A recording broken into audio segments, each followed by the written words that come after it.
Hello, lovely people from out of this binary. I am very happy to be back, and I don't know, just making videos for the channel again makes me feel good. Talking about all of the topics that we do makes me feel good, and it's been a rough couple of weeks, so I'm glad to be back. And this week's topic is, how do we define our own gender? I want to start saying that I like this topic a lot because I feel like my gender is complicated and there are so many aspects about it that just makes it unique, and it makes me me.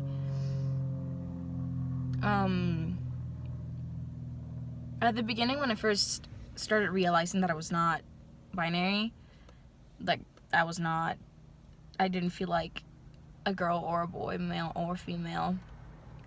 I identified as gender fluid. At the time when I was 17, it brought me a lot of joy and gender euphoria. Being called different pronouns in different days depending on the situation. So I was wearing bracelets.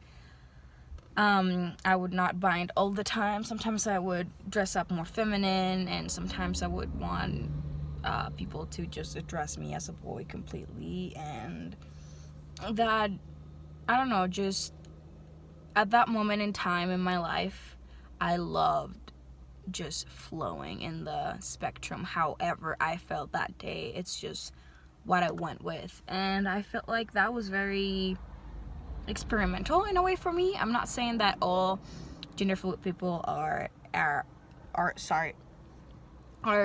experimenting with their gender, but also I'm not saying that experimenting with your gender is something bad. I feel like it's just part of life, and sometimes when you're trying to figure out who you are and what you like, it's good. It's good. Change is good.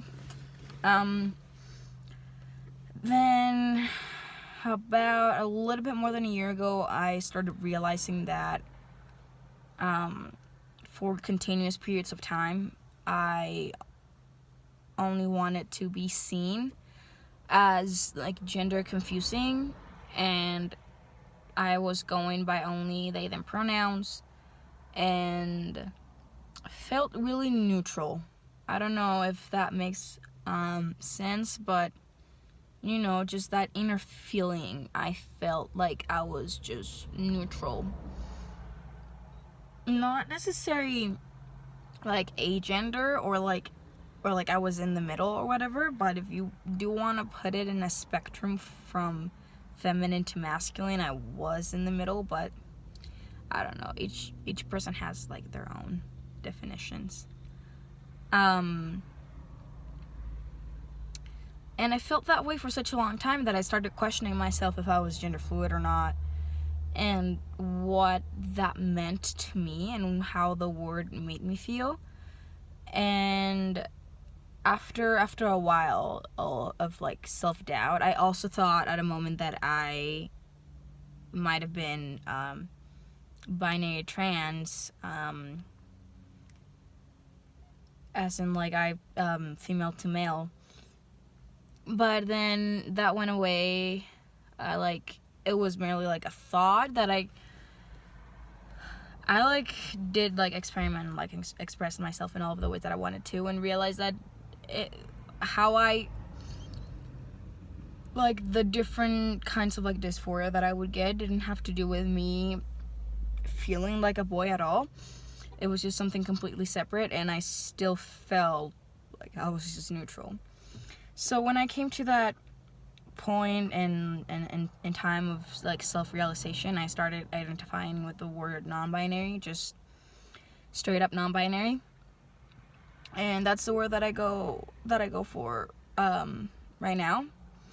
And being non-binary for me means, besides what I've said before, to me and my own personal experience, means that I don't want to be confused by a girl or a boy. It's kind of hard in public because it's just very hard to pass.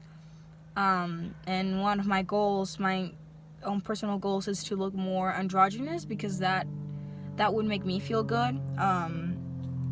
To just be confusing for like people in public and stuff. So that's one of the first aspects about my gender. First, it's like being androgynous. That's what I want to achieve. I have top dysphoria. I want to get top surgery, and I bind when it gets too bad. Not really binding right now, but I still feel comfortable this way.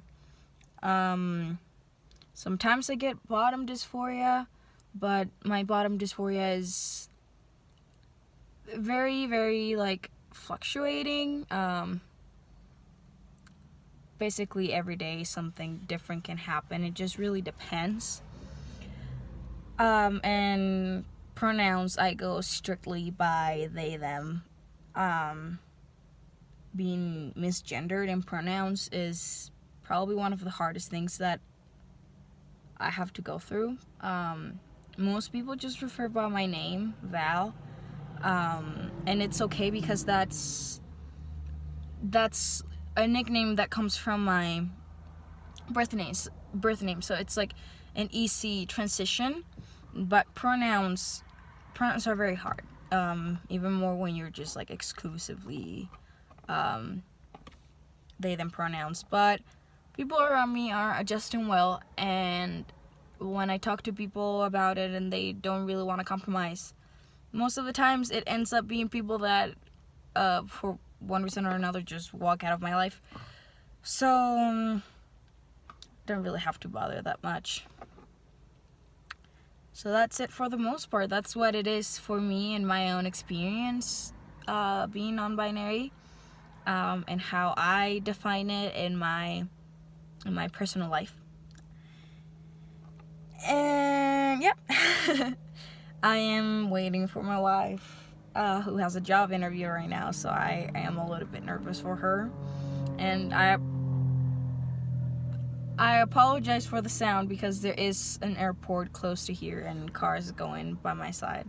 So, but anyways, that's all that I really have to say, and I hope you have a lovely week, and I'll see you next Tuesday. Remember to take care of yourselves, and if you ever feel like there's no one there out there for you, I'll leave my social media in the links down below, because I'm happy to talk with people and help people. So that's it. Take care. Bye.